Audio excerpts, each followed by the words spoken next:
Hai Sobat IHC, perkenalkan kami dari Tim Marketing and Development Rumah Sakit Pertamina Cilacap. Di sini ada Sis L dan Bro R. Sis, di sini kita mau ngapain sih, Sis? Nah, kita kan mau memperkenalkan nih rumah sakit kita kepada masyarakat. Enaknya mulai dari mana ya, Bro? Gimana kalau dari sejarah dulu nih? Wah, sejarah menarik banget ya. Pasti kan Sobat IHC juga penasaran kan sama sejarahnya Rumah Sakit Pertamina Cilacap. Yuk kita cari tahu yuk. Yuk. Ikut.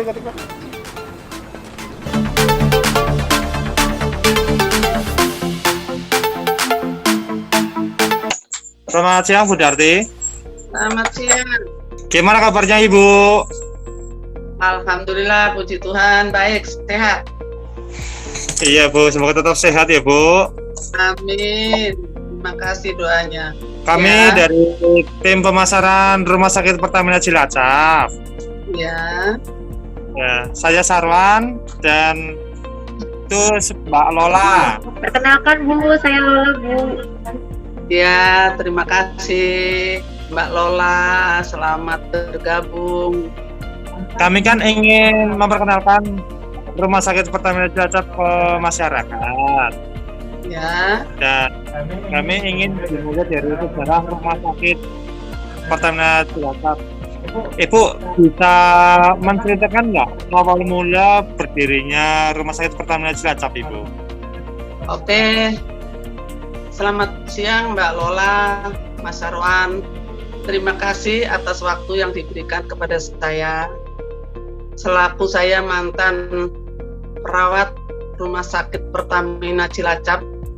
Waktu itu saya masuk ke Rumah Sakit Pertamina Cilacap adalah tanggal 2 September tahun 1974. Waktu itu RSPC yang ada sekarang itu belum berdiri. Kita masih menempati klinik yang ada di Karangtalun, depan perumahan Super Pospat. Di situ gedungnya masih yang sementara yang masih bisa dibongkar pasang itu. Waktu itu dokter yang ada di situ adalah Dokter Diki, ya. Cuman Dokter Diki sebagai kepala kliniknya itu, dan perawatnya waktu itu hanya saya. Lalu ada teman saya dua lagi, Yuni sama Dari, dan ronsennya Pak Supriyono. Pak Supriyono mungkin masih ada, sekarang ada di Jalan Dr. Tito juga dekat rumah saya. Nah, sesudah itu waktu masih di klinik itu, kita pasiennya meledak karena di situ ada proyek FLUR. FLUR itu adalah proyek yang dari Amerika ya, yang membangun kilang minyak itu adalah dari Amerika. Namanya perusahaan itu adalah Fluorester. Di situ kita bekerja pagi, siang, malam, tidak pernah kita menuntut uang lembur dan lain sebagainya. Tapi waktu itu karena kita memang masih terbatas karena masih klinik, akhirnya tahun 1977 ya, bulan Mei itu ada Rumah Sakit Pertamina Cilacap yang sudah terbangun dan diresmikan. Saat itu Rumah Sakit Pertamina Cilacap itu adalah rumah sakit yang menjadi unggulan di Jawa Tengah, Mbak, waktu itu. Karena waktu itu rumah sakit itu dibangun dengan ada helipadnya di atas kan. Di atas rumah sakit ada helipadnya, bahwa kalau misalkan ada pasien dari luar, dari Jakarta atau mau dirujuk ke Jakarta, itu bisa mendarat di atas rumah sakit. Jadi Rumah Sakit Pertamina Cilacap itu berdiri tahun 1977 bulan Mei. Waktu itu sudah lengkap semuanya ada ya, dari dokternya, yaitu dokter bedahnya ada, dokter internisnya itu kita ngambilnya dari Jogja waktu itu, residen ya. Opskinnya juga dari Jogja, residen. Jadi masih kerjasama sama Jogja. Namun punya dokter bedah yang namanya Dokter Karsono Mulyo, itu adalah dokter yang sangat terkenal. Dokter Karsono Mulyo itu terkenal bahkan sampai ke Semarang dan sampai ke luar Jawa. Dulu pasien dari yang ke RSPC itu banyak yang dari luar Jawa. Bahkan kita sampai menolak karena memang terkenal waktu itu RSPC itu masih dipandang bagus, pelayanannya bagus, ya, dokternya juga bagus, dan peralatannya waktu itu juga masih dianggap canggih. Itu sejarahnya Rumah Sakit Pertamina. Dan yang perlu kita tingkatkan yaitu pelayanan, Mbak.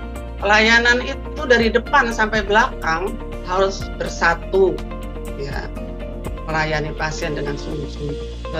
Dokter yang perlu penting di sini, apalagi saat sekarang ini, dokternya harus lengkap. Karena kita bersaing dengan rumah sakit sekitar yang notabene dokternya sudah lengkap. Untuk menarik semuanya agar pasien mau datang, yaitu dengan dokternya lengkap, pelayanannya bagus, apalagi kan visi misinya di RSPC kan sudah bagus sekali. Apa Mbak Lola visi misinya sekarang? Meningkatkan kesinambungan pelayanan yang terbaik di Cilacap.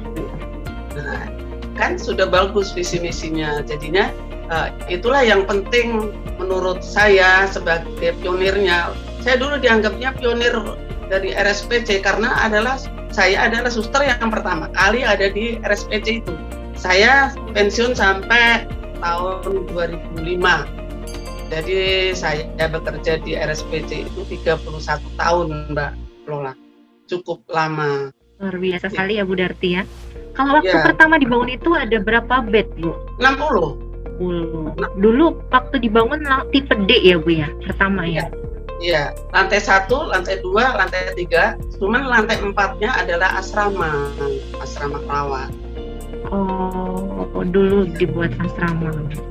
Ya, perawat-perawat dulu semuanya asrama yang masih lajang. Kalau yang sudah berumah tangga, yang laki-laki dapat perumahan di bawah.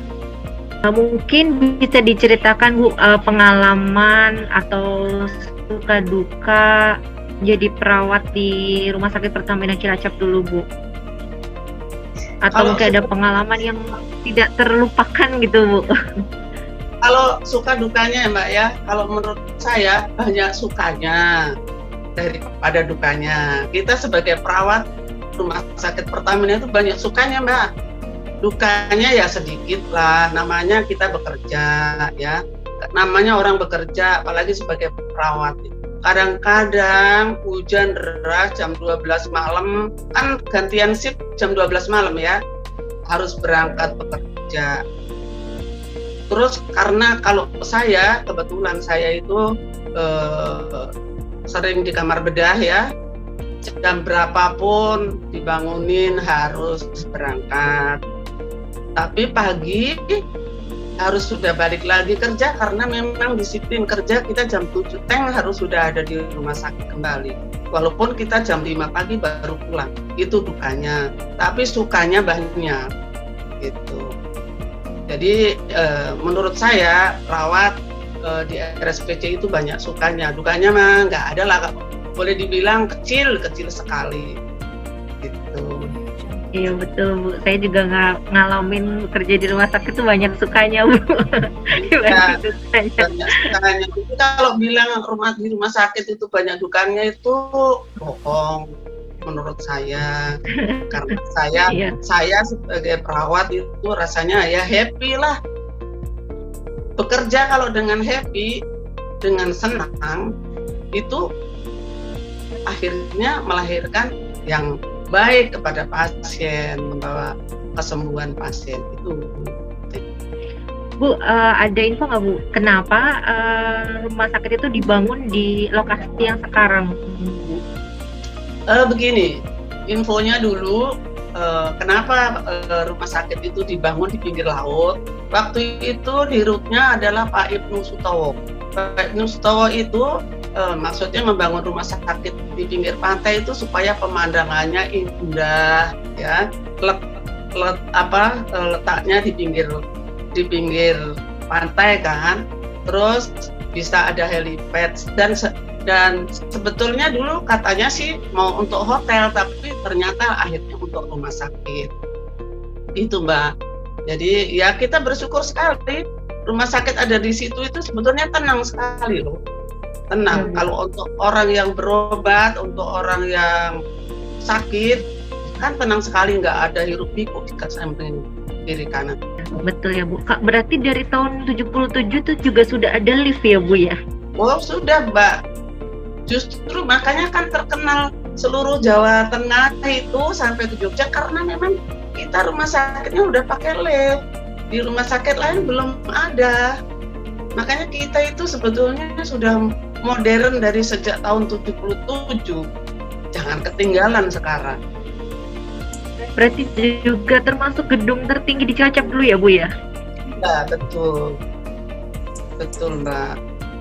Luar biasa sekali ya Bu ya sebetulnya ya, rumah sakit Pertamina Cilacap itu sudah dari 77 sudah mengusung konsep modern. Iya betul. Udah termodern zaman dulu.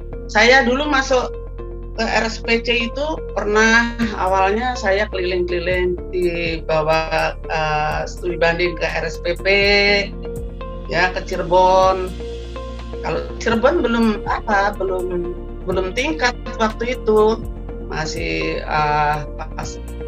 pakai durluk kayak gitu. Kalau RSPP sudah canggih dan perawatannya dulu RSPC itu termasuk terkenal sekali Mbak.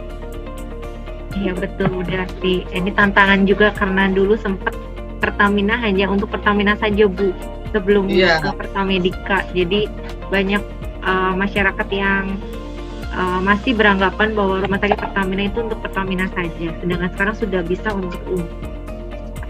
Oh tidak Mbak, sebetulnya zaman tahun 80-an ya, itu orang luar itu sudah banyak datang sekitar Cilacap. Itu sudah banyak masuk ke RSPC karena memang dokternya mumpuni. Waktu itu Dokter Karsono Mulyo namanya, dokter bedah. Bahkan dulu kami pegawai Pertamina kan sudah digaji oleh Pertamina ya. Tapi karena pasien dari pihak ketiganya, maksudnya banyak juga yang datang, kami dapat insentif Mbak. Semua pegawai rumah sakit itu dapat insentif, termasuk yang administrasi ya, suster-susternya, dokter-dokternya, semua dapat insentif Mbak. Zaman dulu, karena memang waktu itu banyak. Jadi mungkin ada pesan-pesan buat pekerja-pekerja di rumah sakit Pertamina Cilacap atau buat manajemen dan buat mungkin pasien-pasien yang terutama mungkin dari Pertamina atau dari non Pertamina mungkin. Kalau pesannya dari kami yaitu tingkatkan pelayanan. Pelayanan itu nomor 1. Dari depan harus sudah senyum, melayani dengan baik. Saya lihat sih sudah bagus ya. Terus makanan juga harus menunya jangan itu aja. Tuh. Pelayanan perawat itu harus keliling. Jangan duduk manis di nurse station saja. Sebagai kepala ruangan harus tanya ke pasiennya setiap saat. Pagi datang bukannya kita duduk sama mereka, kita keliling dulu. Keliling dulu tanya pasiennya. Tadi malam bisa tidur apa tidak, apa yang dikeluhkan. Jadi nanti kalau visit ke dokter sebagai kepala ruangan sudah bisa melaporkan. Tadi malam si ini begini, si ini begini, si ini begitu Mbak. Jadi pasien itu akan merasa tertangani. Itu maksud saya seperti itu supaya pasien itu merasa diperhatikan. Jadi mohon itu ditingkatkan. Jadi yang ujung tombaknya adalah sebetulnya suster, perawat di situ ujung tombak. Kalau dokter ya memang apa namanya, yang penting dokternya lengkap, itu nggak masalah, bagus. Tapi ujung tombak rumah sakit adalah perawat. Kalau perawatnya ramah-ramah, baik-baik, niscaya rumah sakit itu akan laku keras. Baik Bu, mungkin itu dulu ya Bu ya untuk Ya, sesi. Kita pengen tahu nih sejarah rumah sakit, jadi kita bisa nanti sampaikan ke masyarakat gimana sih sejarahnya rumah sakit Pertamina Cilacap supaya mereka juga tahu, bahkan untuk pekerja-pekerja sini juga tahu. ya, jadi tetap semangat Mbak ya, tetap semangat, maju Kasih, Bu. terus, RSPC Jaya, Iya. RSPC Cilacap, karena RSPC adalah rumah sakit pertama kali yang termodern se-Cilacap zaman itu. Sekarang harus tetap dipertahankan. Oke. Oke. Terima kasih Bu Sudarti. Terima kasih Bu Sudarti atas informasinya. Sehat-sehat terus ya Bu Darti. Amin. Terima kasih doanya. Salam buat semuanya, teman-teman Baik. saya, adik saya. Selamat, Baik. semangat, tetap bekerja. Selamat siang dan terima kasih.